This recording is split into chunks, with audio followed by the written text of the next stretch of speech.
Hello there guys, welcome to one of my live videos and on this video tonight I am going to be giving you my Arsenal versus Manchester United Premier League preview at the Emirates 8 o'clock kickoff on New Year's night, and I've got to say I am really looking forward to the game. I'm actually very confident that Manchester United can win this game, as Arsenal have been in a bad run of form. They've only won one Premier League game, I think, out of their last 12. So their last league win was 3-1 against West Ham earlier on this month. I think it was on the 9th of December. But we're going into this game, with back-to-back Premier League wins. So if we can win this game against Arsenal, that will be 3 wins in the Premier League in a row, and it will also be our fourth win away from home in the Premier League this season. But definitely now our away form has got to improve. Also, I'm going to, on this video, give you my starting 11 prediction. Obviously, I will be on tomorrow with Ole Gunnar Solskjaer's press conference, so I'm going to react to some of the stuff that he does say, building up to the game. Obviously, he will provide us with some team news and that. Obviously, he will make some changes from the 2-0 win against Burnley on Saturday. You've got to say Mikel Arteta has enjoyed a difficult start to his managerial career with Arsenal. Obviously, drew his first game with Bournemouth 1-1. Obviously, from an Arsenal perspective, like I've said on my recent videos, it was, good. Some of the stuff he was saying, actually, sounded really, really good. He says, there was a lot of noise and it was a clean slate for the players and that. But like I said, I just don't think Arteta is the right man to elevate Arsenal forward. And of course, Arsenal have got big ambitions for the future. And he lost his first home game in charge, at home to Chelsea. Chelsea did win that game by 2-1. Arsenal, will feel hard done by in that particular game, because, like I said on my match reaction this morning, I thought Arsenal really dominated that game against Chelsea. Well, the vast majority of the game. Aubameyang scored a good goal. There was question marks. Why didn't Nicolas Pepe play and start? Why didn't Mustafi start? Obviously, Mustafi had to come on in the game because Callum Chambers went off injured in that game. But I've got to say, Arsenal did really dominate. Chelsea's second goal obviously came from the mistake from Leno. But this is now obviously Arteta's third game as Arsenal manager against us. So obviously from an Arsenal perspective, they do have to win. But like I said, Arsenal should have got someone else in than Arteta. Despite the fact that Arteta knows Arsenal inside out. He was a great player for them for around 5 years. I think he made a total of 150 appearances. But obviously he hasn't got any managerial experience, and that is an element of concern. But he was a coach assistant, at Man City, and he did work alongside Pep Guardiola for around 3 years. So maybe Arteta may have learnt a few tips off him.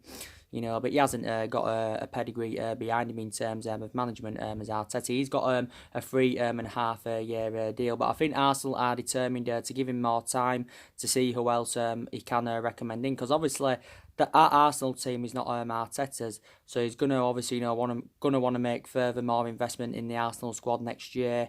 I think Arsenal will also consider getting rid of more players. But analysing Arsenal's team, they have actually got a really good team. They've got Aubameyang and Lacazette, and when they do play together, they do well. Mainly they score goals between them. They can create chances in that. Xhaka, can do well when he wants to. He's obviously just recently, got an illness. They've got Kieran Tierney. He was one of their summer signings, but he's out with injury until March. I think Arsenal need to address their defensive deficiencies. I know they got David Luiz in the summer. He was a cheap solution, so that's the way Arsenal saw it. But, they could have got a much better centre-half in than David Luiz. They got Daniel Ceballos on loan from Real Madrid. And Nicolas Pepe, I think he's rejuvenated himself recently. I think he was actually poor earlier on this season, but recently in the games he has playing, he has stepped up to the plate. But taking into account, Arsenal have had quite a lot of injuries. Socrates not too long ago suffered a concussion. You know, Callum Chambers, like I said, came off injured against Chelsea. You know, they've got Bellerin out with injury. You know, Rob Holding's been out with injury. They've sustained quite a few injuries as Arsenal players. They've got Gabriel Martinelli out with injury. I think some of them are expected to recover from injury next year. But yeah, and this is going to be a very, very good game. As you all know, Arsenal did sack Unai Emery last month. I think it was nearly a month ago now, or it is a month ago now when they sacked Unai Emery. Obviously, he was only in charge of Arsenal for 18 months. Arsenal come out with a couple of reasons why they ended his tenures, because obviously, you know, the performances and the results were not at the level as required, and you know, I think they went on like a 7-game winless run. So this is the couple of reasons why they sacked Unai Emery and that. And I'm very sceptical now that Arsenal are going to get in that top 4. You know, there's quite a few teams in that race for that top 4, but I think Arsenal are now out of it. You know, they're sitting 12th in the Premier League. You know, they've registered 24 points from 20 Premier League games. You know, they're sitting 11 points behind Chelsea now. You know, they're around 7 points behind us, so I don't think, you know, they are going to get that current top 4. But yeah, the fixture last season at the Emirates, actually, no, Arsenal won this fixture last season by 2 goals to 0, and that was back in March earlier on this year. I think that was actually, you know, our first defeat in the Premier League under the Ole Gunnar Solskjaer era, because I think before that we'd lost the first leg to PSG in the Champions League. We did win the cup game last season by 3 goals to 1, if you do remember rightly. You know, obviously Alexis Sanchez had actually, you know, scored in that game. You know, and Jesse Lingard, don't forget, has also got a good goal scoring record against Arsenal. It was 1-1 earlier on this season. You know, in the Premier League, I thought that was a very, very poor game of football. And I think it was 2-2 at Old Trafford last season. That was back under the Jose Mourinho era. We know, obviously, you know, Arsenal Man United is not an iconic fixture anymore. You know, it's not as good as it was, you know, when we had Alex Ferguson, and obviously, you know, when they had Arsene Wenger, because usually, well, it actually was a title decider, you know, back in the, you know, old generation. You know, Ferguson served, 26, 27 years at Man United. Wenger served 22 years with Arsenal. So, like I said, they are the 2 longest serving managers in English football. You know, I think Wenger had a good legacy, Ferguson had a good legacy, but I think, you know, Wenger's legacy is totally comparison to Fergie's, you know, not on the same level. But I still think, you know, Wenger had a good, 12 or 13 years out of the 22 years he was with Arsenal. I think Arsenal really should have got rid of Arsene Wenger at an earlier point. I think they got rid of him too late. And obviously, you know, you can say he left an average squad behind. But not all the blame, you know, stems from, you know, the manager and that. Obviously, you know, I think, you know, there was a lot of Arsenal fans not too long ago, you know, unhappy, you know, with like Kroenke, who was the owner. You know, obviously some of them were unhappy, you know, with Ralph Schnelli. And they basically, you know, just wasn't happy, you know, the way that the football club is being run, because obviously, you know, their recruitment has been very poor for several years. And like I said, Arsenal have got a really bad record against the top 6 sides. But really, really looking forward to this game. Obviously, after Arsenal, we go away to Wolves in the FA Cup 3rd round. You know, that's going to be another tough game. Then we go to Man City in the Carabao Cup first leg. I think that's on the 7th, or is it the 8th? The first leg is at Old Trafford, by the way. Then I think we go home to Norwich. Is it Norwich, if I'm right? And then it's Liverpool after that. So games are coming up thick and fast. I do presume that Paul Pogba should be starting the game on Wednesday for us. So yeah, check something there. Should be starting the game for us on Wednesday. You know, because Paul Pogba was out with an ankle injury for around 3 months, or was it just over 3 months? Then obviously, you know, he had an illness, but it's good now that Paul Pogba is back in action. He did come on as a substitute against Watford. He also came on as a substitute against Newcastle, and I think he made an impact. Did Paul Pogba. Surprisingly, wasn't part of the squad in the 2-0 win against Burnley. So that was a surprise, because I actually thought, he would have actually, started against Burnley. But Solskjaer obviously, rested a few key players in the Burnley game, because obviously he knew that Arsenal was on the horizon. And when Wan-Bissaka was rested against Burnley, Luke Shaw didn't start, but he came on in the second half of that game. Obviously Fred and Matic, were playing in our midfield. So the fullbacks we went with instead, we went with Ashley Young at right back, and we went, with Brandon Williams at left back. So yeah, that was a sensible thing to do, resting quite a few key players. But we know the difference that Paul Pogba does make in that midfield. He's a very, very good player. Solskjaer said, when he's at his best, he's one of the best midfielders in the world. Analysing the vast majority of his career with Man United, we know he hasn't performed to the standards as we should expect from him, and he hasn't really replicated, what he did, during his 4 years or so with Juventus and that, because I thought he was an absolute exceptional player for Juventus, but hasn't really replicated this at Manchester United. Like Solskjaer said, he's very convinced that he will not be sold in January, but he actually now could leave next summer. But even if he doesn't leave at all next year, I still believe at some point in the future he will leave Manchester United. I'm very sceptical from now. From now, he will spend the entirety of his career with the football club. I don't see that happening. I think he'll end up going to Real Madrid, because I think that's still his preference. He was relentlessly, linked to a move to Real Madrid in the summer. Also there was talks about him possibly, going back to Turin, and there was, speculation before about him going to Barcelona. But it wasn't only the summer just gone that he was subjected to intense transfer speculation. There was also a lot of rumours about him leaving under the Jose Mourinho era, and that was, of course, reflecting on his bad relationship he did have with Jose Mourinho. Paul Pogba's still got 17, or is it 18 months left on his current contract, but we do have an option to extend it by a further year, and he is on around 290 grand a week at the football club, and we paid £89 million for him. He is our most expensive signing. But Solskjaer confirmed anyway, when he's fully fit and that, he'll get more games under his belt. And we was hopeful anyway, he would be back before the end of the year. So it's good now that Pogba is back in action. And I think recently his agent, Mini Raiola, he came out and he actually said that his client wants to stay at Man United, but he says, Man United do need to provide more support for him. But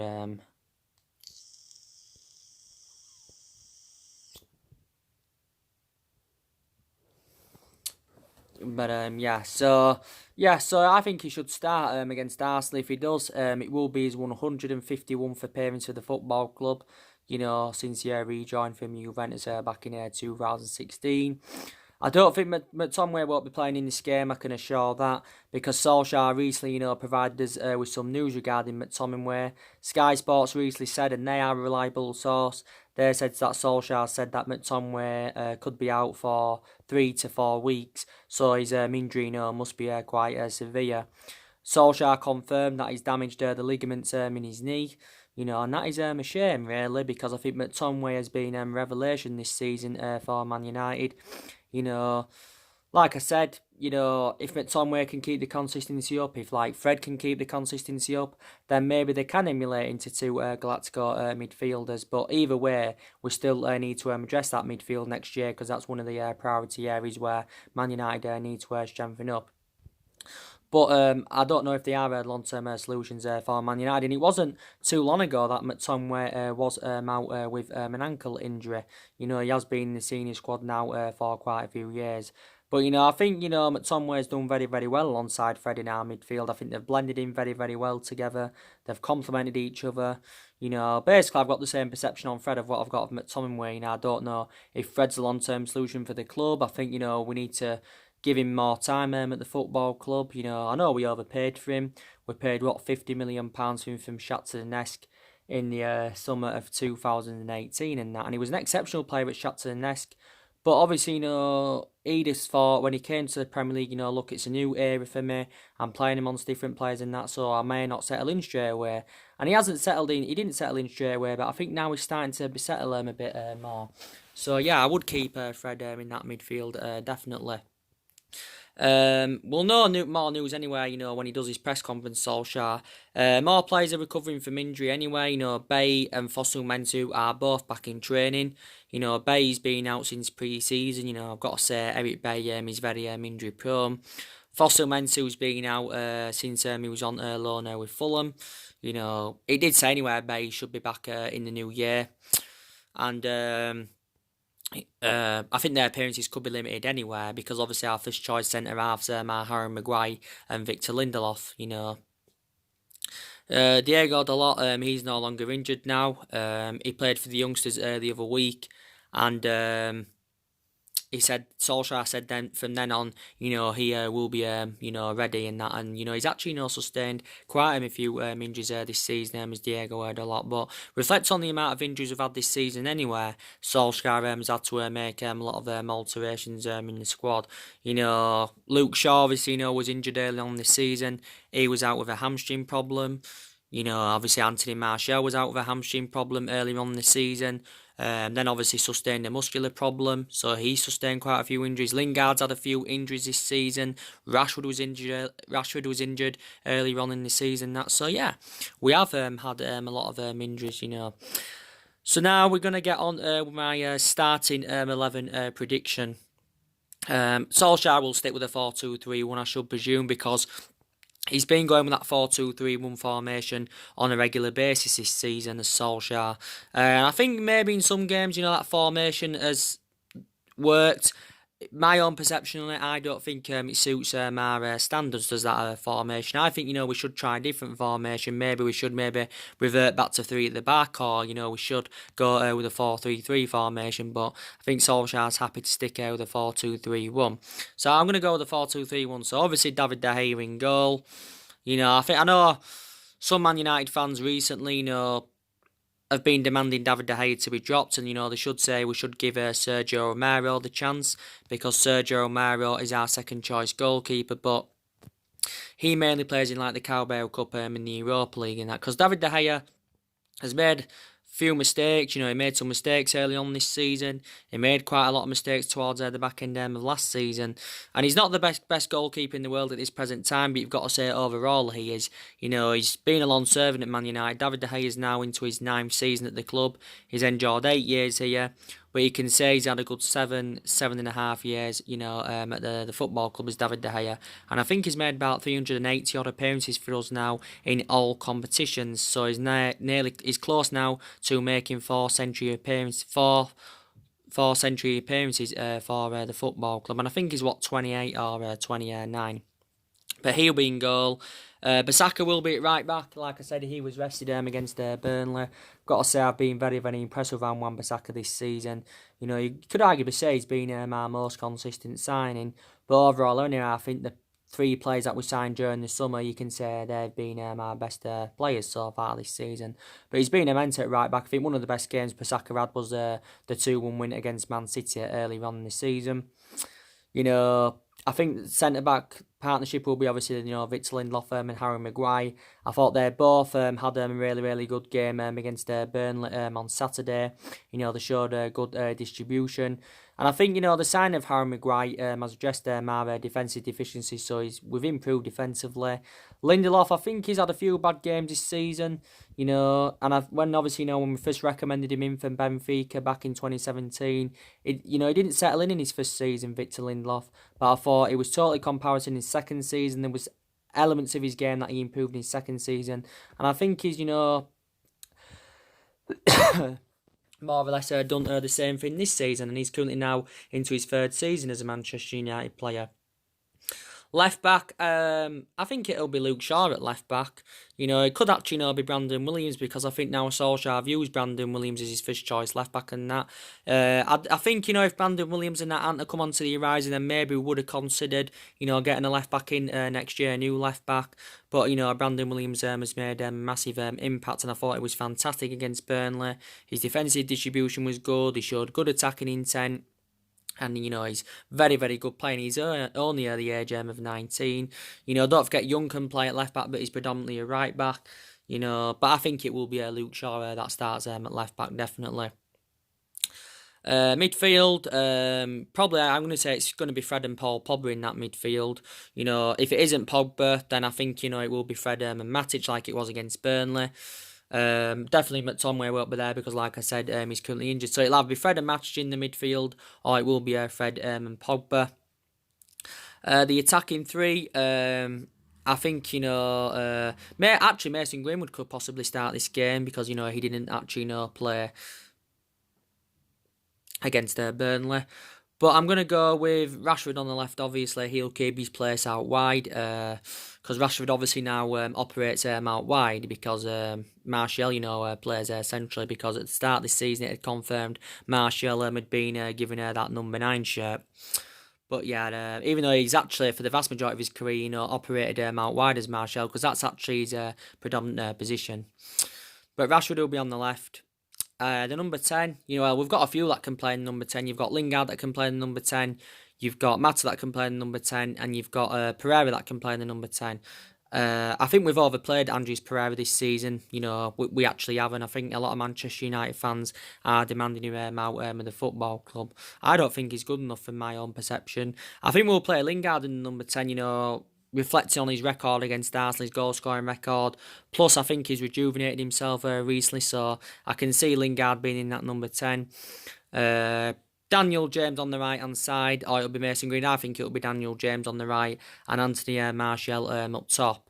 So that is my starting 11 prediction. Go through it again. De Gea goal, Bissaka right back, Lindelof, Harry Maguire centre-back partnership, Luke Shaw left back, Fred, Pogba in the mid, free attack, the attacking three, Rashford on the left, Lingard in the 10, number 10, Daniel James on the right, and Martial up top. So yeah, again, I just wanted to go through with that with you guys again. We win this game as well, it will be our 9th Premier League win of this season. You know, we're 20 games now into the Premier League season, where we've registered 31 points from 20 league games. We still know that's nowhere near good enough to our standards, but I'm very convinced now that we can get that top 4. Like, you know, Solskjaer was recently saying that, you know, if we can find consistency, you know, he's definitely confident that we can get that top 4. And I know, reflecting back around 3 or 4 weeks ago, I did say we wouldn't get the top 4, but I was actually, you know, very sceptical about it because at one point we was too far behind. But obviously, you know, with Chelsea, you know, slipping up and that, and you know, it's let us back in and that. But obviously, if we'd have beaten the likes of Everton and Watford, you know, obviously, you know, we would have been in that top 4 now. But we are now 4 points behind top 4 because, of course, Chelsea beat Arsenal. But like I said, there's quite a few in that race now. You know, there's us, there's Chelsea, there's Tottenham. You can maybe even say there that Wolves are in it. So there's quite a few teams going for, perhaps maybe even Sheffield United. You know, there's a few going there for that. But we need top 4 this season. So obviously, you know, we can get Champions League football secured for next season and that. But I did initially say, didn't I, that I think in the next couple of seasons, our aspirations will be that top 4. We'll be that top 4. Because I know we're not going to win the league. You know, we're not going to win the league for, I could say, several years. For at least the next 3 years, I don't think we're going to win the league or mount any kind of title challenge up because we're not good enough to win the league at the moment. But I think, you know, we are good enough for a top 4 finish. You know, but and Solskjaer's obviously aware now that he's into his second year at the football club, that he's still got, now that he has got many expectations to exceed at Manchester United. And he also said that our team, going on into next season, you know, might have a lot more challenges. But he still said, didn't he, recently, that he expects a lot from the team this year. You know, prior to the Newcastle game, you know, Solskjaer had actually, you know, written off the remainder of the season because he knows we're not in that position, you know, where we should be in, you know, reflecting on the size and the potential of the club, and also reflecting on the amount of money that's been invested into the football club over the years. This might be me estimating, or I think I might be right. You know, I think we spent around, is it 6, 7 or 800 odd million pounds on recruiting new players in, you know, in all the managerial eras since the Ferguson era. And that's disregarding what was spent under Alex Ferguson. And we've also got players on big contracts at the football club. And, there's a chance, we can get some silverware on the board this season. We've got a great chance of winning the Carabao Cup. If we can get past Man City in the semi-final, then I'm convinced, we can win the Carabao Cup. And we've got a great chance of winning the Europa League, because we're now into knockout stages of that competition. We did win Group L. And obviously, that's another route to Champions League football by winning the Europa League, of course, if we do not finish in the top four. But if we finish in the top four this season, or even if we won the Europa League, I'd analyse it and say, look, that's a very, very good season. Even though we've enjoyed our worst start to a Premier League season for around 30 years. And we know that Solskjaer has been under intense pressure for the vast majority of this season, And but obviously, with how good we've been recently, and obviously, reflects on the wins against like Tottenham and Man City. Yeah, I think definitely them two games have saved Ole Gunnar Solskjaer's managerial tenure at the football club. But like I've said on my recent videos, I think we've done really, really well against elite opposition this season. But we haven't really replicated it against lower opposition. But now recently we're starting to beat lower opposition. But I thought we put a fantastic performance out against Newcastle. We put a fantastic performance out against Burnley. I was very, very delighted with that. And I've got to say, a lot of aspects of our game have improved recently. Recently we're creating more chances, which is good. That was an element of concern early on this season because we were struggling to create chances and that. Wasn't scoring enough goals. I think recently as well, a lot of players have rejuvenated themselves. Rashford is in absolutely scintillating form. He scored, 16 goals this season for Man United in all competitions. 61 overall in all competitions. I think this is since he broke into the senior squad back in 2016. And he's nearly now made 200 appearances in all competitions for Man United. And he's only the age of 22. Anthony Martial does add inspiration in that attacking third on the pitch. He's now on 10 goals so far this season, 58 goals in all competitions since his arrival from Monaco back in 2015. Martial has made nearly 200 appearances himself. He's nearly on the same amount of appearances as Rashford. I think Martial's on around 193 appearances and Rashford's on 196 appearances. But I've got to say, they've done really, really well. Rashford and Martial scored the goals against Burnley. Of course, Martial scored 2 goals against Newcastle. Also, Rashford got his name on the score sheet against Newcastle. So, like I said, we have got a lot of good players in our team. Solskjaer's inheriting a good squad, So take that into account. I still think, we need to see a variety of changes at the football club. I think we, still need to get rid of our board because our board have been a liability for several years. I think we also need to get rid of Ed Woodward. What?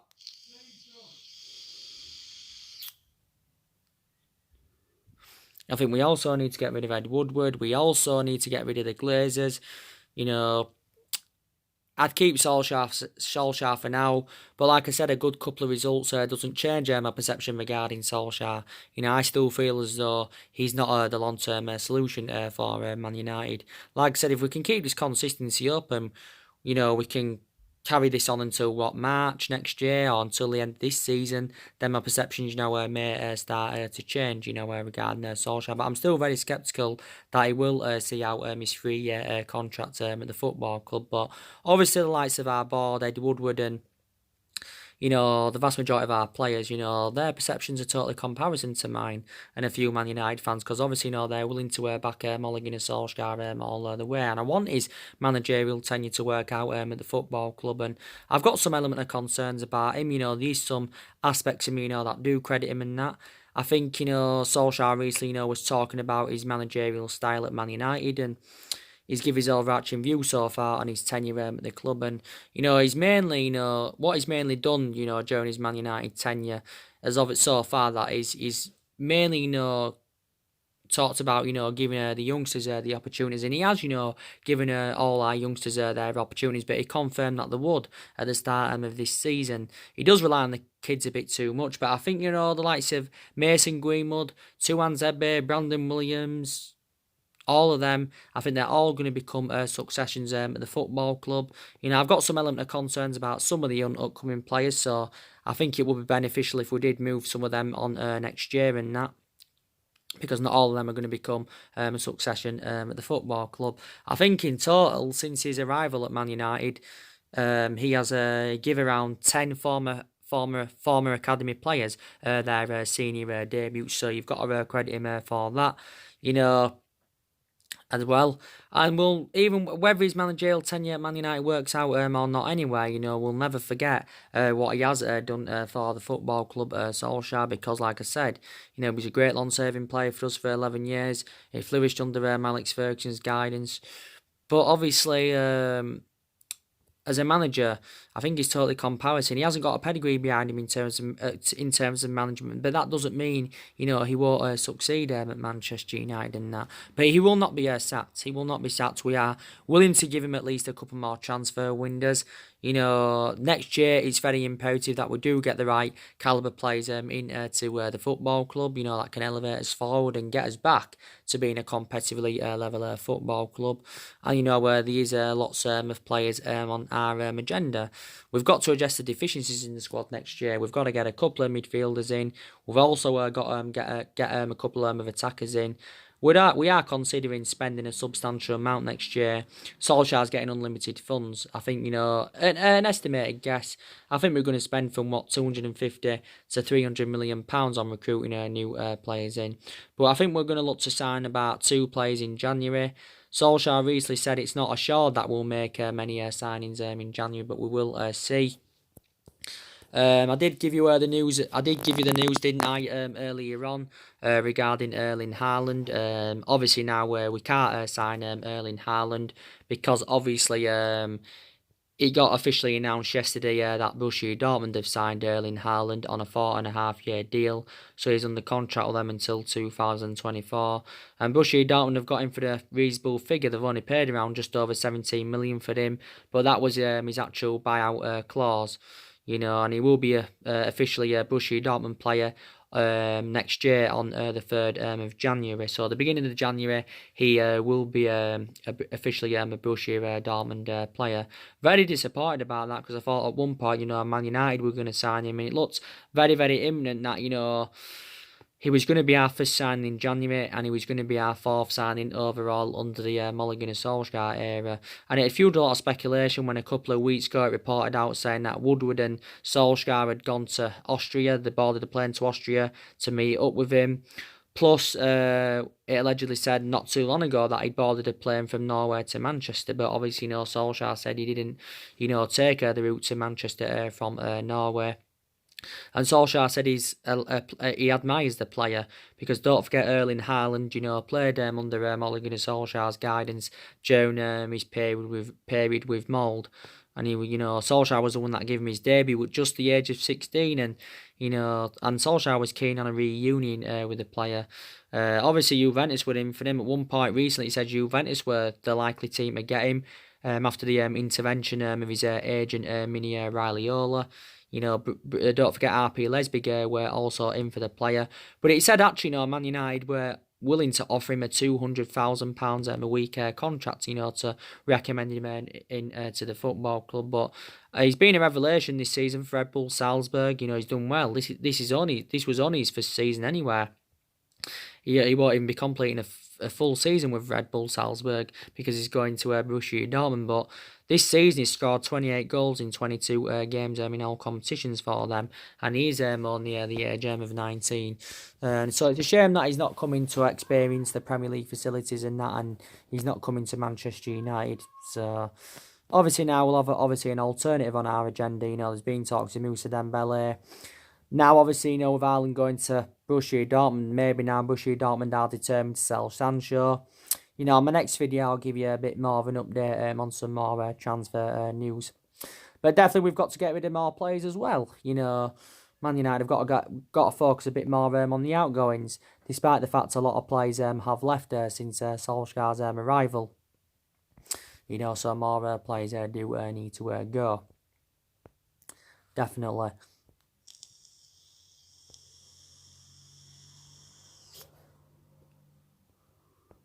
But like I said to you, if Solskjaer is to be given another 3 to 4 years, then maybe he can emulate into Alex Ferguson. I don't think he will, you know.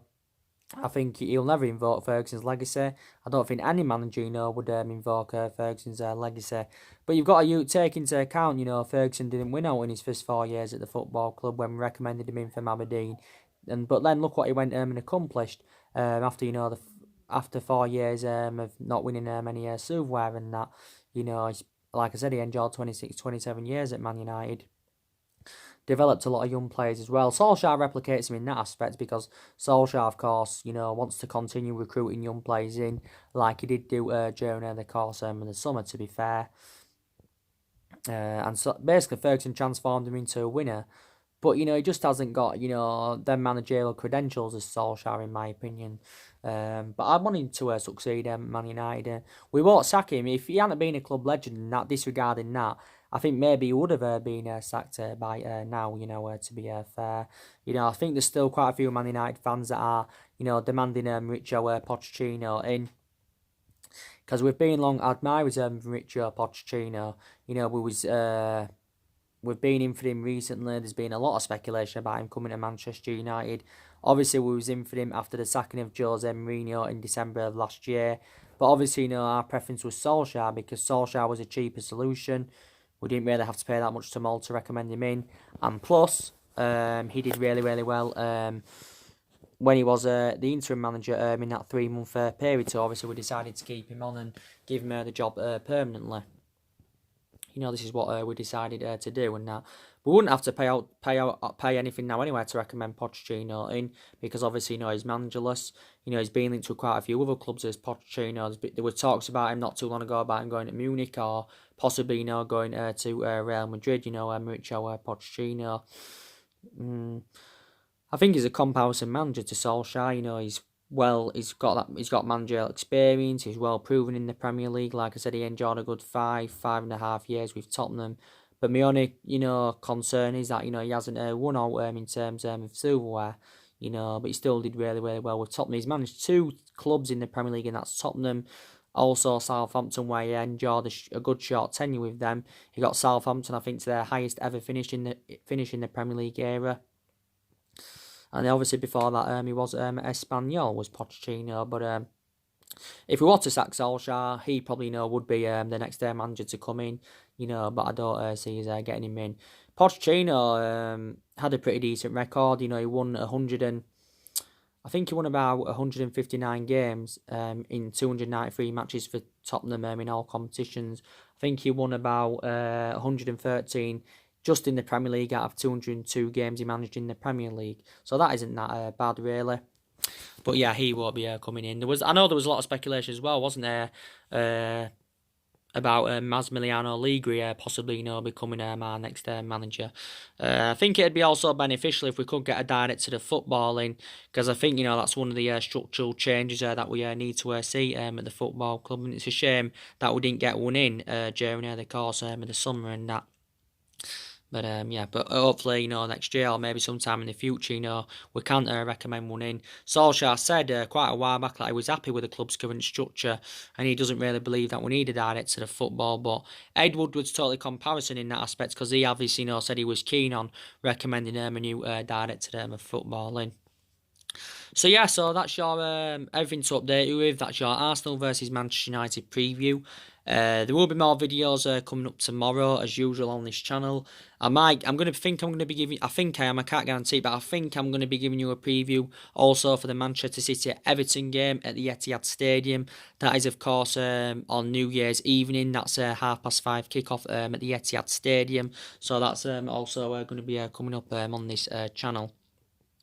So anyway, guys, drop your comments, likes below on the channel. If you do, consider subscribing as always, and take care. God bless, and I'll see you all again very, very soon.